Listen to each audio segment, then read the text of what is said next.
Last time on the Excelsior Health Podcast. I'm your host of this podcast, Coach Cory Fernandes. I'm the owner of Training for Warriors Saga, Mississauga's #1 personal strength training and lifestyle studio. Today's episode, what we're calling it, it's the top 10 lessons after 10 years in business and transformations. Lesson 6, your life reflects what your peer groups expect of you. So through my own personal journey, this has probably been one of the biggest lessons over the last 10 years is your relationships with friends, right? And family and just your network. This has been something that has evolved. I've always had this mentality of day one friends, man, whoever's with me in the beginning, they're going to be with me in the end. And I think it's because I like that trait of loyalty and really being close to people. And, even being a part of sports teams, I always loved teams that had the guys together, that they had that core. And in my business, that was always how I thought. It was when I start growing this business, man, I want my friends. I want my friends to be a part of this because I love what I do and I want to help other people be happy with what they do. And I actually remember 6 months into the business of owning Training for Warriors, I was so excited because I came back from a summit with all the owners and different people from Training for Warriors. And I was just so inspired that I was so clear that, man, in the future, it's not about just me. It's about growing this and building my team. And it's I want to get some of my closest friends a part of this. And I remember me and Susie, I came home and I told her, and I was like, listen, I want to invite these people. We're going to cook for them. And I want to share with them my future and the vision and the story. And we did that. We've invited them over and I gave this big spiel over dinner and man, I want you guys to be a part of this. And I remember my friends just kind of looking at me, just kind of blank face, what the fuck is this guy talking about right now? And I remember when they left, I remember going to Susie being man, that just seemed awkward. I felt like they didn't really believe what I was saying. And basically what happened is I just had to believe in myself and I had to just execute it and achieve the goals. And eventually, once I achieved the success, then they wanted to be a part of it. And this is what I want people to understand is from this quote is sometimes your environment or the people that you spend time with, they're not going to believe in you, right? You have to believe in yourself more than anybody else. And what can accelerate your results is number one, yes, yourself, but if you spend time with other people that have low expectations for you, you will conform to those expectations. So that's what that quote means is if your peer group expects low of you, that's what's going to dictate your results. So I'll give you another example. If everybody you spend time with, not everybody, the people you're closest with, let's say the 3 to 5 people that are the strongest relationships, if they expect you to not work out, if they expect you to be overweight, if they expect you to not really have money, just be status quo, that's what you're going to conform to. Where on the opposite, if you're spending time with whether it's mentors, it's close friends, where their expectation of you is yeah, why would you not work out? What are you talking about? You're not going to get your 4th workout today? Come on, man, step it up. Or it's hey, man, I expect you to be kind. I expect you to be respectful in this conversation. Or they expect you to what do you mean you're not going to learn or read? Or, hey, man, what do you mean you're not going to take control of your finances and just spend money carelessly? Those are expectations of your peers. So that concept is so powerful to not only being healthy and fit, but ultimately just being successful, right? If you spend time with, let's say even in relationships, if you spend time with a couple who they think it's normal just to be unhappy and fight and bicker, man, that's going to rub off on you. Versus you spend time with another couple where they believe it's the duty of the partners to communicate with each other, to be intimate, to show affection, that's going to rub off on you. So this, again, navigates to this concept of who are the 5 people you spend the most time with, right? It's going to have a huge impact on your belief system, but also your behaviors. And another point going on with this kind of topic of relationships and friends, especially you're pursuing transforming your health or you're pursuing just transforming your life, is sometimes you have to like your goals more than you like your friends. And that's a hard statement for people to understand. But the reality is, if you look back in the span of your life, for most people, not everybody, and I'm going to say for myself, to be honest, is there's periods where you have certain friends. And the reason why you're so close with those friends is usually you have common goals and interests. And that's what makes the relationship tie together. So I'll give an example. So many of my friends, in high school, in grade school, they were my best friends because of convenience and because of familiarity and because we went to the same school. We went to the same class. We played on the same team. So we had those common interests. And then later on, hey, my best friends in university, we played football together. We trained together. We had the same dream of becoming professional athletes.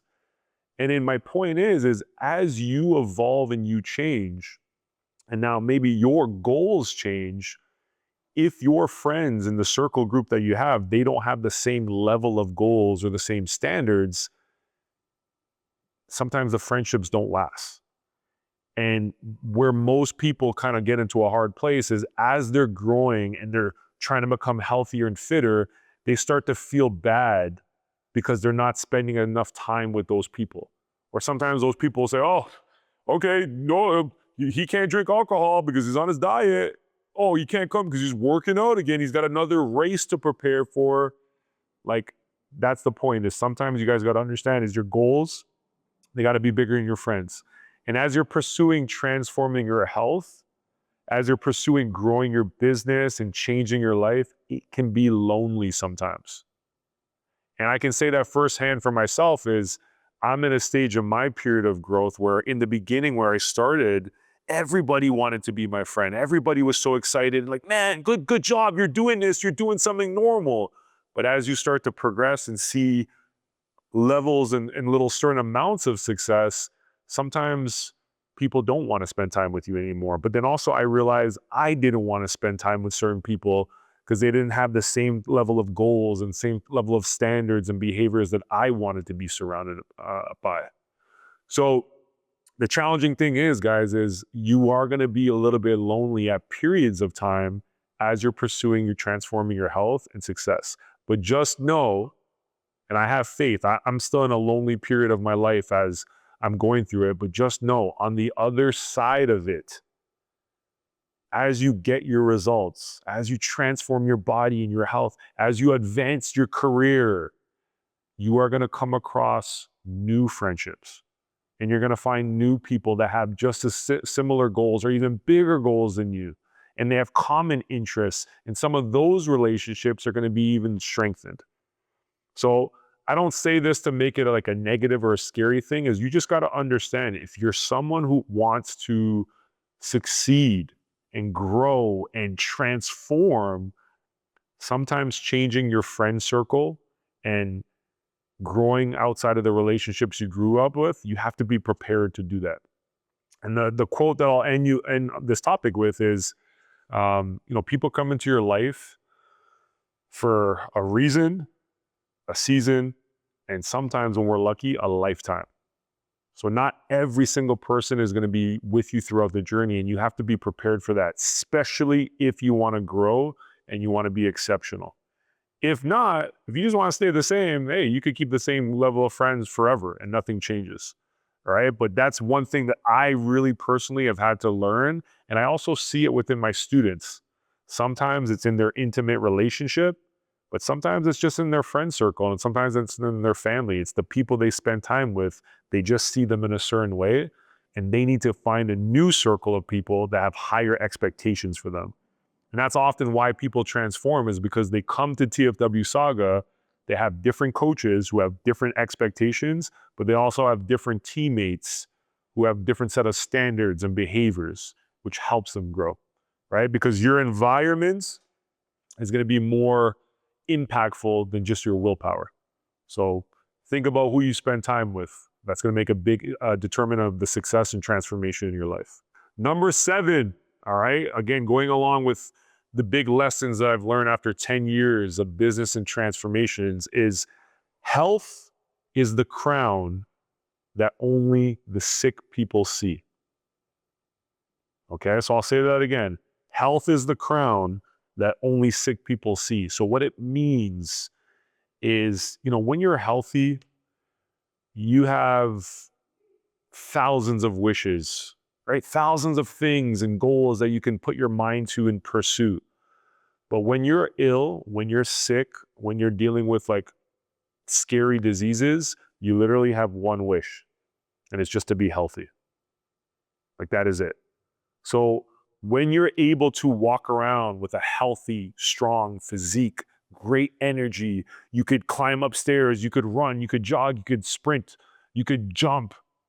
Man, it's literally like wearing a crown, because you're able to do things that so much people can't do, but then there's also so much people that they wish they can do it. And what we're trying to encourage, especially within Training for Warriors, is guys, you don't want to be 50 years old, 60 years old, feeling like, oh my God, like I'm so far behind. Unfortunately, there's lots of people that come to us in that, and we still can help them. But here's the real point. Guys, you don't want to be 60s, 70s, 80s, sitting there looking like, man, I wish I just would have walked more. I wish I would have worked out 2 days a week, 3 days a week. I wish I would have just made healthier choices, because your health truly is royalty. It's the greatest form of wealth, and it's the thing that should be everybody's biggest priority. So a couple other lines that I'll give you guys here is, this is coming from someone who owns a high-end, personal training studio. It is not cheap to train here. But this is one line that I want to leave you is, your health will cost you, but disease will cost you way more. Training costs time, consistency costs effort, discipline costs comfort, but illness will cost you everything. All right. So I really, really want you guys to take from that. And that's been the lesson for me. Man, like I'm not just giving people's workouts so that they can lose some fat. Like that's what I think what I started is like, man, like let's get people in shape. Let's get people ready for a wedding and make them look good. But like, this is so much more than that. From what I've learned over 10 years is like, man, people need this for the longevity of their life and the quality of their life, right? Strength training, eating healthy, all these habits that we talk about on this podcast, this literally can add years back to people's life. It can literally change their relationships. It could literally change all the important other areas of their life if they put this into practice. And that's my mission. That's why we call it saving lives, is we want less people struggling with the disease and illness and sickness. And we want more people walking around healthy, having the capacity to pursue their goals. Lesson number 8, your obsessions will eventually become your possessions. So what this quote really means is what you focus on, what you think about, what you are constantly having, in your mind, it's eventually going to become your reality, especially if you act on what you're believing and what you're thinking.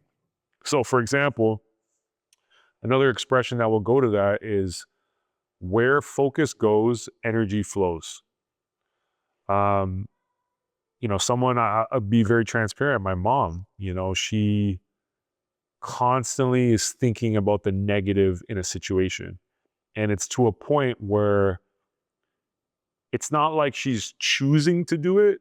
It's just automatic, because she's spent so many years thinking this way and focusing on what could go wrong. What's the thing that could go bad, instead of changing the mindset to, what's the positive action that I got to act on? What's the positive that can happen in this situation? What's the good? What's the solution? So where you put your focus and your energy to it will become your reality. And that word obsession, that was not something I think I really talked about. I think before 10 years ago, if you asked me about obsession, I would have talked about it in a negative way. I would have said, man, somebody's probably just too crazy. They're like thinking about something too much. But now, after 10 years of being in business, raising a family, being a coach, seeing other people transform under the TFW system, I learned obsession is it's a trait that successful people have. If you're obsessed about something, that means you just have a hyper level of focus and a big degree of passion to go get something done. And if you want to lose 20 pounds of fat, 40 pounds of fat, guess what, guys? It's not easy, man. You got to be obsessed. And being obsessed doesn't mean not doing other things in your life. It just means you got to put a lot of yourself into it to reach the goal. Right? If you want to be strong and lift weights, you got to be obsessed. You got to think about, how can I perform my technique? If you want to build a business and advance in your career, you got to be obsessed over what are the things that you got to do to grow, to become better at what you do. So obsession is something that you're going to have to commit to if you're going to see yourself grow. Part of obsession, guys, what I've learned is having a vision. So I remember, this probably have been more than 10 years ago, but when I was getting ready to build this studio, this gym, I don't know why this moment stands out for me, but I remember sitting in my brother's kind of front lawn in Brantford, and everybody's cooking food and everybody's sitting, and I have my laptop and I'm just searching equipment. I'm searching gyms, how they look with turfs. And I just had all these different scenarios on how things would look. And the way everything looks right now, it's not by accident. It's because I literally thought about it and I envisioned it several times. So your vision is the thing that you're going to be obsessed about. So when it comes to your health and fitness, you should think about, how do I want to look? Describe it. How do I want to perform? How do I want my life to be? The more specific we can be, the more we can obsess about it, and then the more we can act about it and actually make it a reality.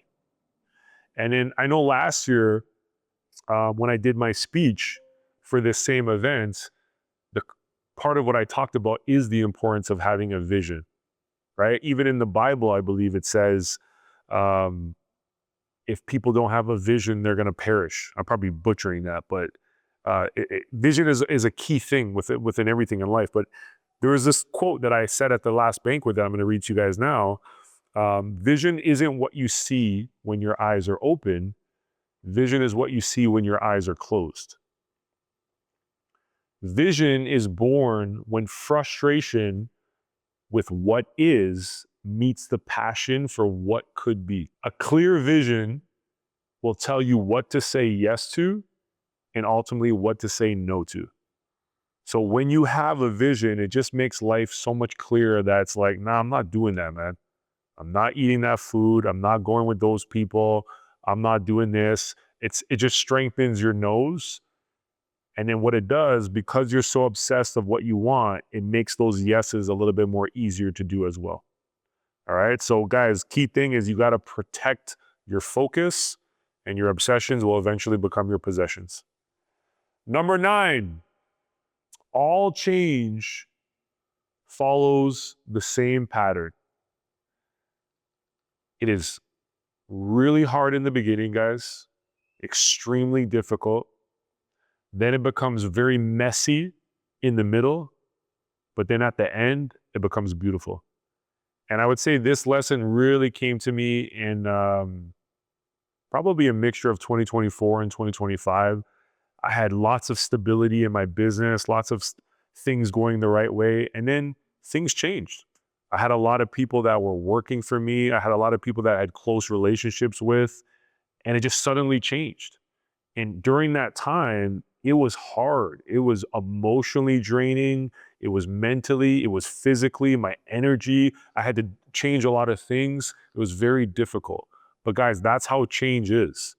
And if those of you guys that are looking at this podcast, and again, you're thinking about, man, I need to start working out. I'm not going to lie to you. When you start working out, it is not going to be all fun and dandy. It will be hard because you're doing things that you probably don't really want to do. You're showing up to a gym with people that you don't know.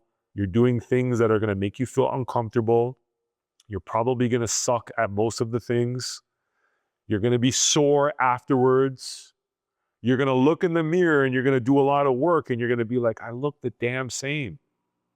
It's hard, right? Same thing goes for your career. When you go to a new job and you're like, all these things are being thrown at you. It is hard. You don't know if you're doing things right. When you're running a business, you're doing all these things at the same time and you're oftentimes not even getting a result back. You're not even getting money back. You're just putting in the work and you're going to trust that things are going to be okay. But what happens, guys, if you're willing to stick with those difficulty and use a lot of the principles that we talked about, is eventually you're going to get to the middle and it's going to be messy, but it's going to be less hard. You're going to suck a little bit less and you're going to start to create momentum. But things will be messy, right? And messy often feels tiring, unorganized, running around, adapting here, but that's where growth can happen. But if you stick with it long enough, eventually it becomes beautiful. And I would describe beautiful for me as like, man, hitting a personal record in the lift, hitting the number on the scale or the body fat percentage where you're like, wow, I finally got to that goal. It's going on the dream vacation with your family that you guys once talked about.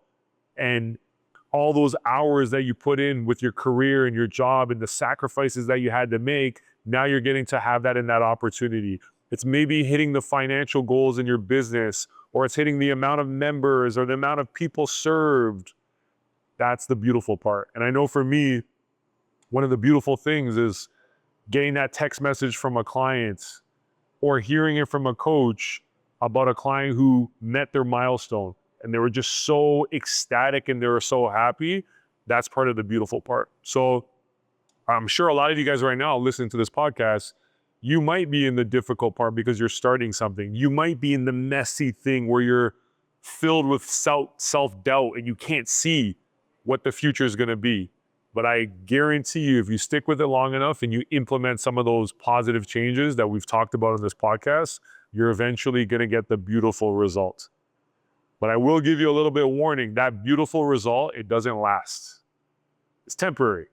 Then you just got to repeat that process again of going through the difficult, messy, and then beautiful. Last but not least, guys, lesson number 10. From 10 years in business and seeing so many transformations from this program. This is a big one. I love this quote, is people will overestimate what they can accomplish in 1 year, and they will significantly underestimate what they can accomplish in a decade.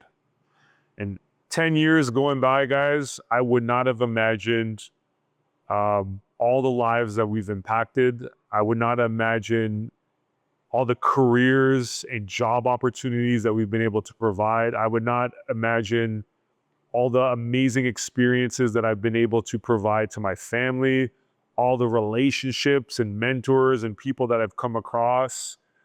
But I can say and go back in 1 year, I thought it was going to be way easier than it was.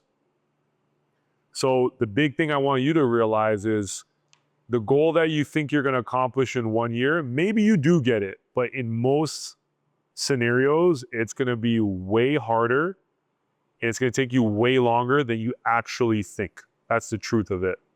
However, when you zoom out in 10 years, if you're someone who's willing to commit a decade of putting in the habits, the systems, the mindset shifts, taking the losses, learning from them, and coming back, you will achieve way more than you think. And you're going to achieve way more than what most people around you, because most people will not be willing to put in the effort and even think out 10 years. So that's exactly what, Training for Warriors is built on, is like, we're going to put in the hard work, we're going to develop this warrior mindset, but we're not going to do it for an overnight result. We're going to do it long-term so we transform our life. So I'm super excited, man. Like, it's been 10 years. I'm already thinking about what's next. Sometimes I don't really enjoy what has happened, but I just want to say, hey, if you're a client who's been a part of this journey for the last 10 years, if you're a past client that's listening to this episode, just thank you guys so much, man. Like, part of these lessons, I've learned them by coaching you, by being a mentor in your life. And I'm just so excited to use these lessons for the next 10 years, because the more you put these things into practice, the more of a result they're going to give you. And I'm sure I'll have more lessons to share over the next 10 years. And if you're someone who's ready to transform your health, hopefully you could see it's much more than just picking up weights and running around and eating certain foods. Part of what leads to these big changes, it's these strategies that we talked about today. It's how we change your mindset, which then leads to how we change your actions. So hopefully you guys enjoyed this one, guys. This was good practice for me for when I share this in a much tighter capacity in our 10-year anniversary. Share this one out, guys. I'll stay tuned, and we'll talk to you guys next time. Peace time.